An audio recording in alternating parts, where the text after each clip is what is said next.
Hey guys, this is Kurt Carbo, founder and owner of C2 Performance Training System. Today I'm with Ty Stepp, baseball player at Bethany Lutheran. We're going to be going through the hitting harness today and some of the apparatus that we invented for hitting.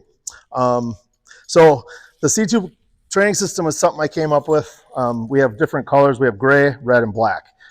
Gray is light, red is middle, black is heavy. Based on the age of the athlete, the ability of the athlete will determine what color we use on the athlete. It comes with attachment points. We have a 28-inch strap that can go around anything in the gym, outside, at the park. We have a rubber ball, it's called a door stop. Can go in a door, it can go under something heavy. All we're doing is getting something to attach to the ring. Carabiners come with it. If you're at the ballpark, just clip it to the fence, get set up in your station, and utilize the system. The hitting harness is just a Velcro belt that I designed. It comes in 3 different lengths, and this is a medium, which would be good for college, high school age kids. There's a youth model, which is a little shorter. And what we do, Ty, we're gonna put this around here. So when we put it on, we go under the glute here, and then we're gonna Velcro it really tight around his tummy. So we wanna go under the glute and around it, other way. There you go, Velcro. There you go. And the biggest thing is not letting it spin when we're hitting. So that's on there pretty tight, okay? So now I have my band set up in my facility. I'm hooked to the wall.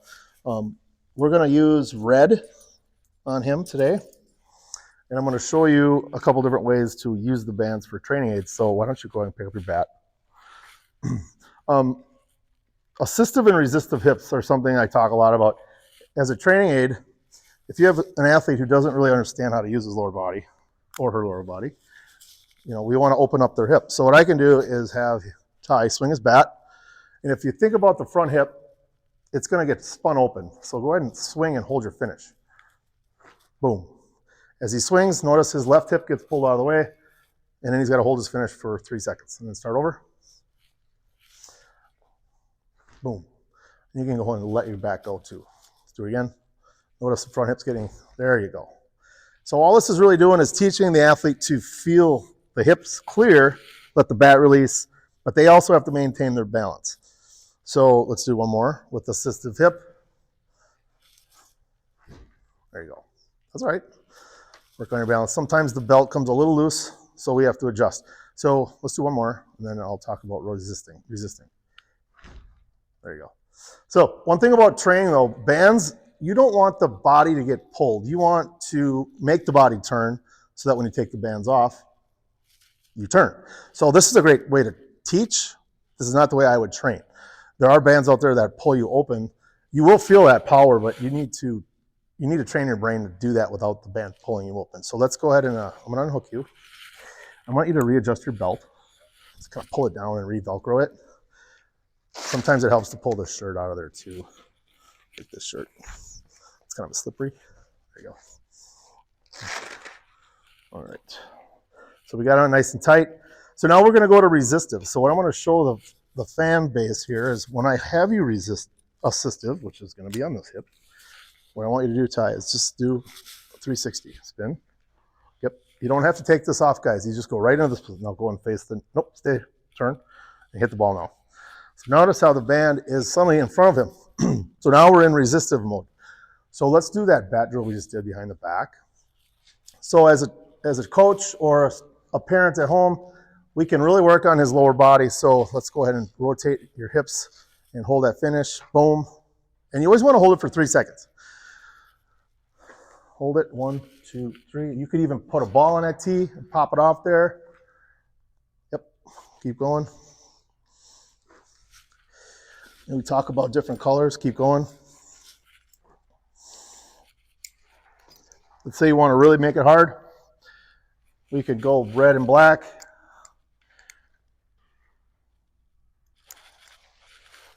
Oh, he's strong enough to do this, you guys. It doesn't always have to be one band. Feel the difference? Mm-hmm. It takes a lot of torque in your hips to get there. So the band colors, keep going. You can load kids up with more load. You don't have to just do one band. You can go 2 or 3. It's just a matter of how much can he handle and is it affecting his form? Because we don't want it to affect his technique. All right, good. So back off. Whenever you take the bands off, make sure you take tension off. All right, so we'll black. Okay. Now just take a couple cuts over the tee before we put a ball on it.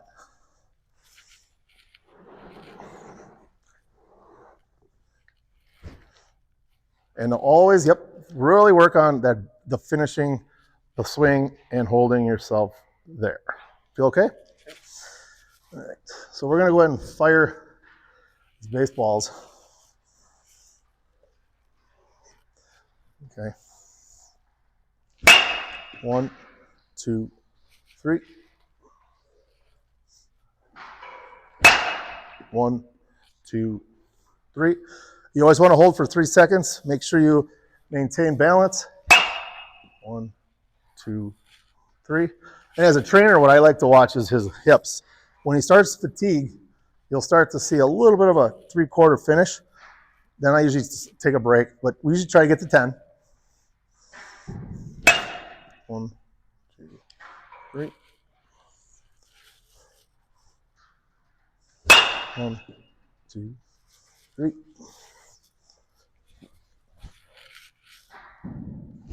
1, 2, 3. 1, 2, 3. You hanging in there? Yep. 2 left. 1, 2, 3. Last one. 1, 2, 3. Okay, we're gonna do one more. Get that out of there. Okay, really hold your finish on this one. 1, 2, 3. See how this hasn't moved? This is all core rotation. He's got to stay there. Very nice job. Okay, whenever we're done, go ahead and rest. Always take tension off the band. A lot of athletes try to take the belt off with the band pulled and it snaps back. So we're going to unclip that. I can hear him breathing heavy. It means it's a lot harder than it looks. You feel that? It's tiring, isn't it? Yeah. So yeah, again, we're building power in his hips, his rotation, fatigue. You know, you got to hit a lot of baseballs to fatigue your core, just hitting, right? So this speeds up the process by 3-fold. So let's go ahead and let her rip. 1, 2, yep, that's okay. Hold your finish. 1, 2, 3. Feel light? Yeah. Super light. Super fast legs. 1, 2, 3. That had a little zip on it. One more. 1, 2, 3. Rest. So as far as training, how often do you use it? I recommend 3 sets, 10 to 15, 3 days a week in your studio, at your home, at your facility, and just trust the process of the bands. They're going to do the work. You just need to work on your form and technique and hold your finish. And 5 to 6 weeks later, you'll be surprised as these get faster, that back gets faster, and that's kind of how this whole thing works. But there's also the little things of balance, staying, working on with a pitching instructor, working on different angles, hitting at opposite field and stuff like that. This is just straight up hitting for power. So you can use this belt and system any way you want. So that's the hitting harness. Thanks for checking it out.